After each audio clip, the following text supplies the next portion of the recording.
Hello, friends. We're back live with another episode of Simply Living Smart 2.0. If you're joining us and want to leave a comment, I'd love to hear from you, see where you're calling in from. If you love what you learned today, make sure to leave us a positive review or a good thumbs up so that we can continue to expand our audience and our community online. I'm so excited to dive into this training. My name is Anitra Kerr, founder of Simply Living Smart. And it's all about creating more balance, more joy, and more organization in our lives. And today we're going to be talking about 10 time-saving tips in the kitchen. We're going to get more familiar with your freezer and how it can help you in meal preparation and just create more calm in your everyday life. So let's dive in. We're going to start with one of the most basic tools in your kitchen. How many of you have one of these, just a simple ice tray? This has been one of the best things that I own because it's portion control. And I'm going to tell you just a few little tips and how I use this in my kitchen. So how many of you, especially this time of year, like to use lemons in your cooking? I do, but I know that when I buy lemons, if I leave them in a bowl on my countertop, they're going to easily dry out. So I don't want to do that. I don't want to have to, if I just need the peel, then what do I do with the juice? Or if I just need the juice, what do I do with the peel? So I've decided something that works for me is I go and I buy an entire bag of organic lemons. Make sure they're organic so you don't have all that spray and pesticide on the skin. And then I quickly wash them, and then I have my nice and darling husband sit down at my countertop, and he will actually grate all of those lemons using a little Parmesan cheese grater, and he will juice them all. Now, here's the best part. When you're using lemon, the best, zestiest, yummiest flavor comes from the peel, so you don't ever want to throw that away. So what I do is I just take my lemon or my ice tray, and then I'll fill about maybe 2 teaspoons full with the lemon peel first, and then I'll fill it up with all the juice. And with 1 large bag of organic lemons, I can fill 2 of these ice cube trays of lemon juice. Now, what do I do with that lemon juice? Once it's solid, it takes about 3 to 4 hours to get solid in the freezer. I will just take them and I'll put them in these little blocks. I just put them in a nice little bag for storage. Now, here are some really clever ways to use lemon cubes.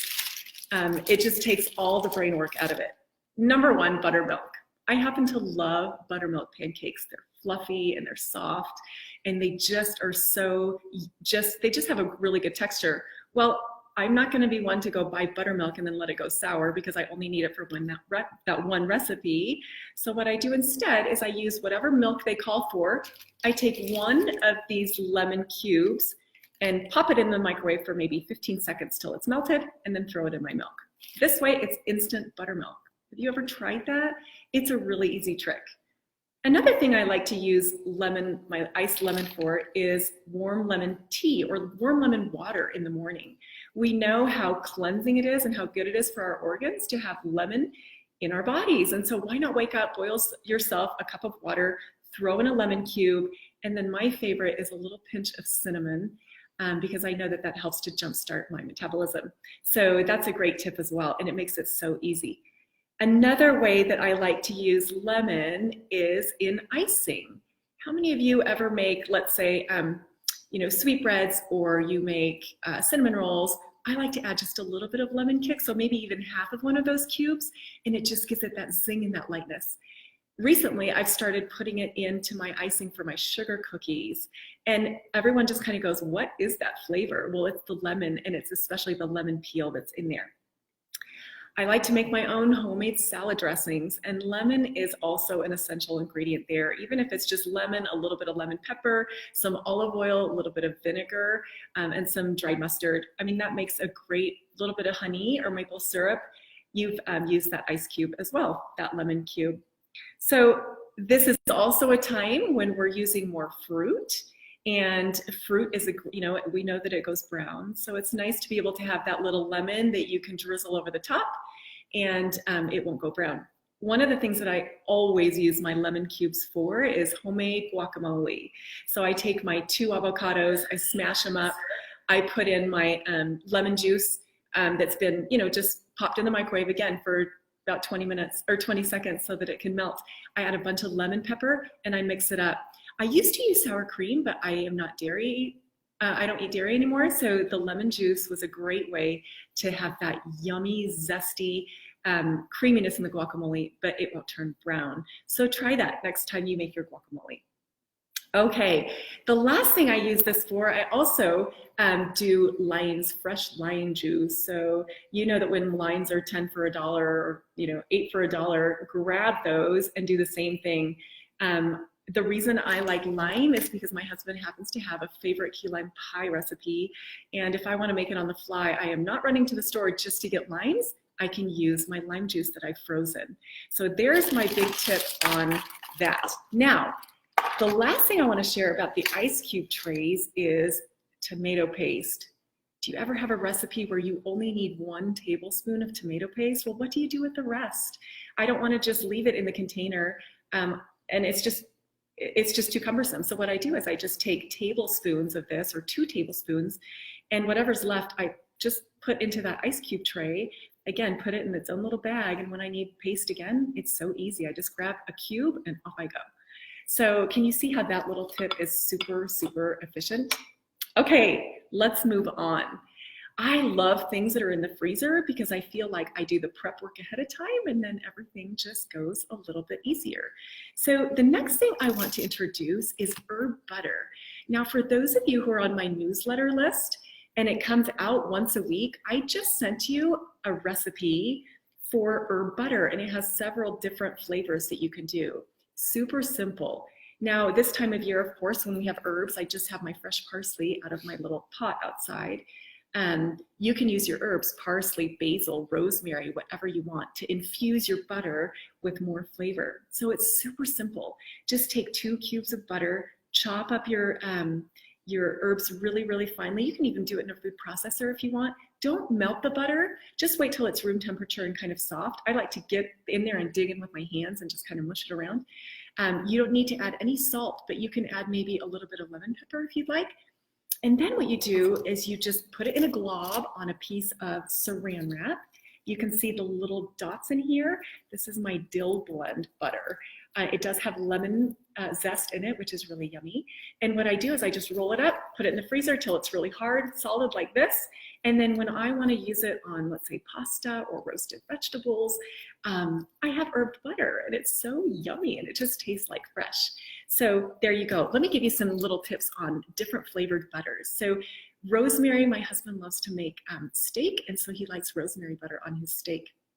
I love toasted, just toasted bread with basil and tomatoes, so my basil butter could go well there. I also love, if you take butter and just grate in some fresh lemon peel or orange peel, wouldn't that be delicious on pancakes or toast in the morning? Then you're not having all these sugary jams and jellies. It really tastes yummy and you have that little hint of flavor without feeling so guilty about it. Okay, so that's herb butter. I always like to have that on hand. Now, the next thing I want to introduce, and I know if you've been with Simply Living Smart for a while, you're really familiar with these. I sent the recipes out for these as well. And these are our rice blend kits. Now, this is what it looks like. Here's just one. The kit comes with 4, and because it's Mother's Day, I'm a little behind. I'm going to extend this offer for an entire week. In fact, I have the link in the description on Facebook. And also in the newsletter that you received. So go to my shopping cart at simplylivingsmart.com and you will find these really great recipes for, well, actually the whole kit comes together. So you get 4 of these half-gallon containers, you get the cute little labels that tell you what's inside, and then you also get the laminated recipe cards. And these help you to understand what ingredients to put in. It's just a handful, and mostly they're herbs and bouillon that you probably have in your pantry anyway. But when you have rice, I get really tired of just plain old rice. So I developed these recipes so that you can have a variety. We have creamy herb that incorporates some dried milk, powdered milk. It's a great way to rotate your powdered milk. We have dilly lemon that's delicious. We have a Spanish kick that's got dehydrated peppers and chili powder. And then we have a chicken tarragon, which is delicious as well. So it's a nice way to kind of add some variety to your cooking. Now, these come, like I said, in a gift pack. They come with a nice little bow. The bonus is you get free shipping for an entire week when you purchase these. So under $30, it makes a great gift for you or for someone you love. These rice blend recipe cards are also available on my website, free shipping, and these are just fun to give. I love giving these as bridal shower gifts. You know, newlyweds don't have a clue what they're doing usually in the kitchen, so it's a nice way to kind of add a little bit of pizzazz to their meal planning. So on we go. The rice blends are great because you can eat them either warm or cold. So when I create them maybe in a summer salad, I will cook the rice, and it's just super easy. It's just 2 cups of water to 1 cup of rice. Doesn't matter which blend you do. And then you can cool it in your refrigerator. I like to add things like olives, fresh tomatoes, fresh basil, maybe garbanzo beans. Any combination will work. If you like them warm, that's great. You can add grilled chicken or salmon or shrimp, whatever, you know, floats your boat. But you'll love these, and I hope that you'll give them a try if you haven't tried them already. Neighbor gifts is another great idea. Are you looking for something unique for, you know, Christmas or something? It's a great way to keep people in their kitchen and exploring new ideas. All right, moving on. Now we talked about having lemon in icing. So another thing that I love to have on hand is just icing in a bag. Now I just make my own. I just do butter, cream cheese, a little bit of powdered sugar, and some almond extract. But this is great because as soon as I make it, I make 3 or 4 bags of these. I have them in my freezer. And be sure to store it in a freezer bag, because if you try to squeeze it and it's not in a freezer bag, it's going to splurt out everywhere and it's just going to make a mess. But these are so easy to just pop in the microwave for less than 10 seconds. They soften up immediately. And then you can make some really beautiful little designs or, you know, little desserts. Here is my go-to, and I'm going to show you. This is so easy. I actually freeze these little mini bundt cakes. I think you have 6 or 8 in a pan. They take 25-30 minutes to bake, and I happen to love carrot cake or pumpkin cake or poppy seed cake. And I just make a bunch of these. And then when I'm ready to gift it, let's say somebody's having a hard day, or I need to bring something to, you know, say thank you. Here's what I do. I grab my icing bag, I grab my little bundt cake, and all I do is make this darling, darling little gift. I mean, it's not easier than that. Isn't that cute? And then what I do, and it doesn't matter what you choose, I happen to pick a little cute, I think it's almost a weed in my garden this morning, but look how darling. It's like a little purple flower, and it comes with these little leaves, and you can just doctor it up. And look how darling that is. Isn't that fun? So just easy things like this that you can do ahead of time, just as a backup or a pick-me-up for someone, it goes a long way. I also love to do these little loaves. And so if you don't have a little mini bundt pan, but you have mini loaves, then I do the same thing. It makes like 8 loaves. And then I just wrap them tightly in saran wrap, stick them in the freezer, and you can already pre-bag them like this with a little bow. They defrost really quickly. If you know you're going somewhere or you need it and you put it on your countertop for an hour or 2, it'll be like fresh and it tastes delicious. Nobody ever knew that you baked it a month ago. So I love this tip, and this is one of my lifesavers for sure. All right, let's move on. Bouillon. How many of you make your own bouillon? I mean, we think it's going to take hours and it's just going to be so complicated. It really doesn't need to be.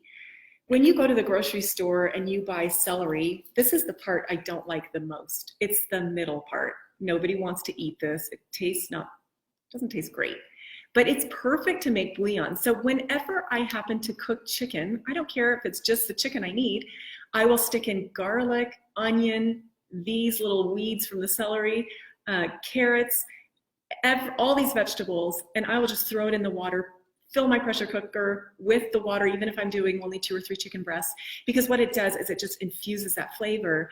Then when it's done cooking, I would say 20 minutes, all I do is I drain everything into a colander and I throw away all the vegetables because all the nutrients have gone into the broth now.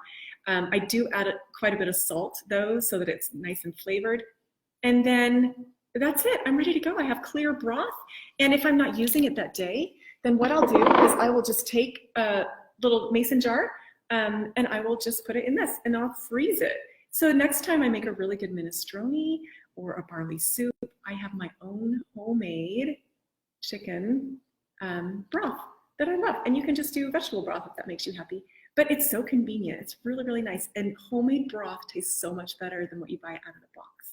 Okay, so having broths on hand is a really good idea. And remember, if you're not making your own broth, be careful that if you do buy broth, it doesn't have MSG in it. That's not a smart thing. That's not healthy for our bodies. So if you can avoid it at all costs. All right, now on to other things in the freezer. Check this out. How many of you, have pasta lovers at your house? I happen to love pasta. I don't happen to love to do the sauces from scratch every single time. Now, you can freeze anything that's not dairy. So I'm just going to say if you make a tomato sauce or, a bean sauce or whatever you decide to do, it doesn't freeze well if it's dairy. So I happen to love marinara, so I'll put in ground turkey and a bunch of spices, and I'll even be sneaky and put in maybe some chopped cauliflower or chopped sweet potatoes, and it just adds to the nutrition of my food. What I'll do is I'll just make a big batch. We're going to talk about replenishing later. Hi, Ellie. Nice to see you online. But this makes it so easy. And guess what? Here's the tip. When you've got your big pot of pasta boiling on the stovetop, what are you going to do? You take this bag, you stick it in the pot with the pasta, and by the time the pasta is done, your sauce is done too. It's all warmed up. You just open the bag and mix it all together, and on you go. So it's a really easy way to make dinner. Any questions? We're good? All right. So let me see if I have any other, anything else about that. All right. Frozen sweetbreads. Well, we went over that. Any recipe that you have to make frozen sweetbreads, I love that. And that's kind of one of my favorite go-to things. Let's talk about doughs and bowls. So dough. I happen to love homemade pie, and I will never buy phyllo dough from the store or pie crust in the freezer section. I have a super simple fail-proof pie crust recipe, and it happens to make 3 pie crusts. It's enough to make 3. So what I do is I divide them into these little bags. See how thin that is? I just make my dough. It takes about 10 minutes. I put them in bags. Hi, Debbie. So nice to have you too. I love seeing my friends online. And I just package them like this. You know, when you package it, I used to package it in balls, and I decided that it took way too long to defrost, and putting pie crust in the microwave kills everything about it. So I decided to do them in thin sheets like this. All I do is I put the ball in the bag, I seal the bag, I roll it with my hands, I kind of squish it around until it fills the bag, and then I store it like this so that when it comes out, literally in 15 minutes, it's ready to roll. And you always want your pie crust to be cold anyway. And then you just slip it in the freezer, and before once it's ready to bake, you just bake it. So there's another great tip. Now, I've got a confession here. I do cookie balls, and chocolate chip, of course, is our favorite. So I will make a huge batch of chocolate chip cookie dough. And then I've noticed that if I don't flour my hands before I roll the dough into balls, they're going to stick all together and they're going to get gluey in the freezer. So what you want to do is you want to dip your hands in flour and then roll the balls so that there's a little tiny coating of flour. And when you go to freeze them, they don't stick together. See, they're just nice and loose. And so I always do them. I package them in 9s because I feel like I'll eat fewer that way. In fact, I'll tell you that we rarely bake our cookie dough balls because they get eaten frozen.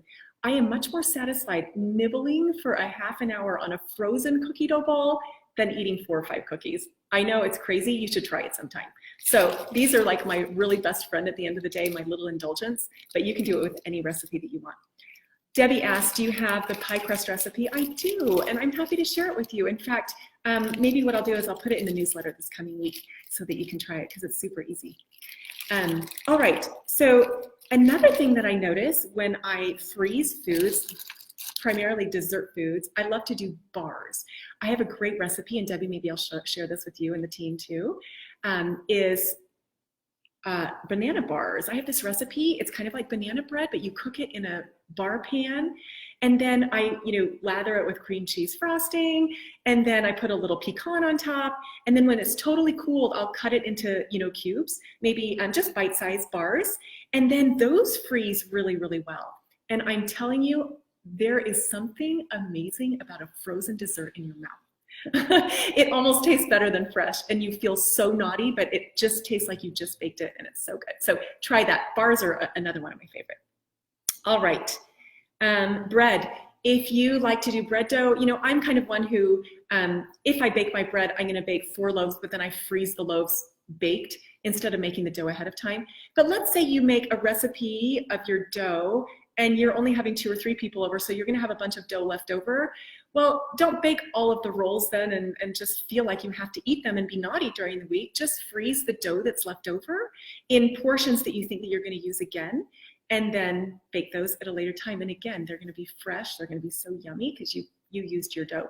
And doughs are easy. You can actually take your bread doughs and microwave them for, you know, maybe 2 minutes, and that's okay. Just don't microwave your pie crust, okay? All right.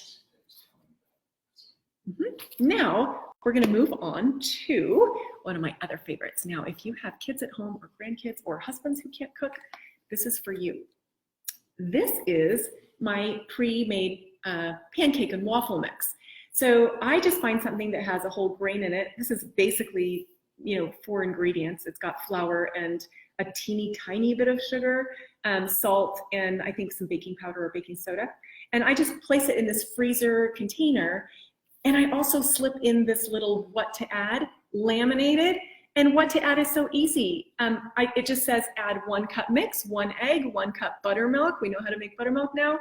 1/4 cup water, 2 tablespoons melted butter, and I like to add a little pinch of cardamom at the end.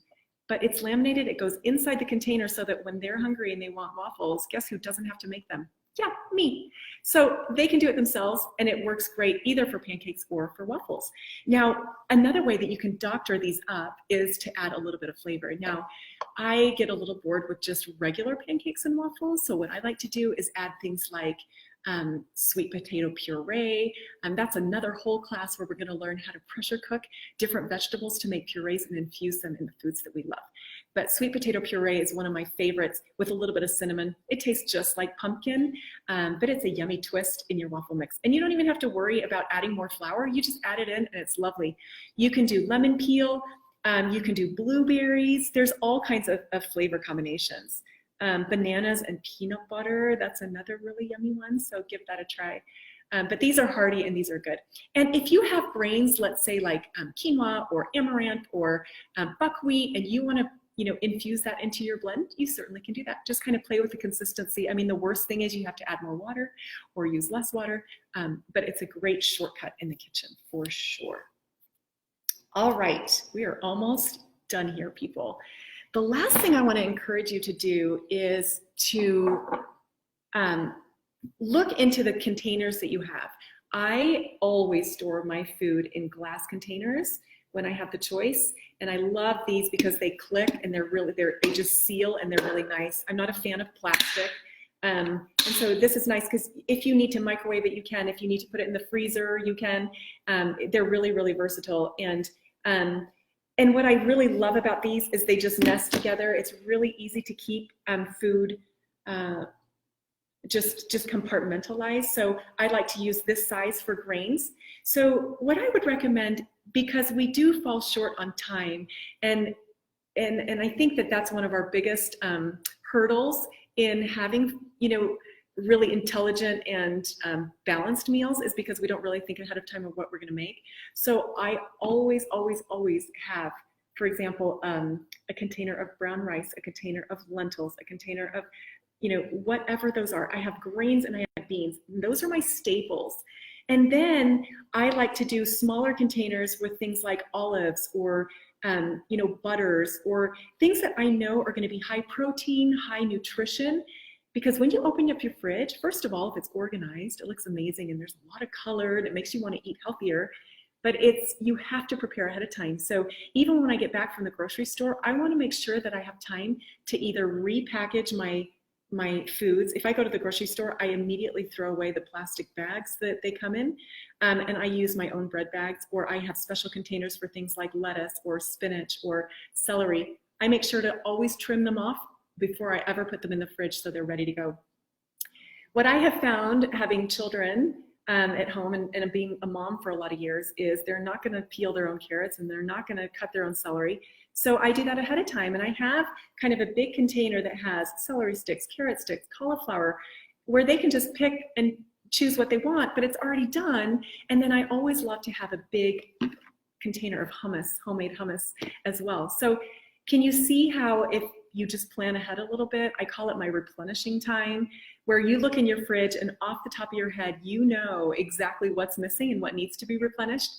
If you can think mealtime, snack time, what's going to tempt you the most and how do you get over that, it's really going to go a long way.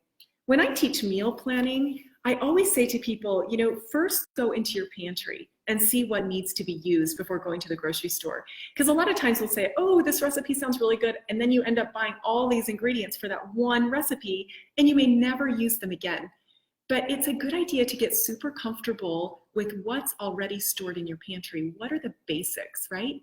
Because then if you haven't gone to the grocery store and you have people coming over, or you need to entertain, or you have even family coming over, do you feel comfortable enough with what you've already stored that you can throw together 2 or 3 different meals?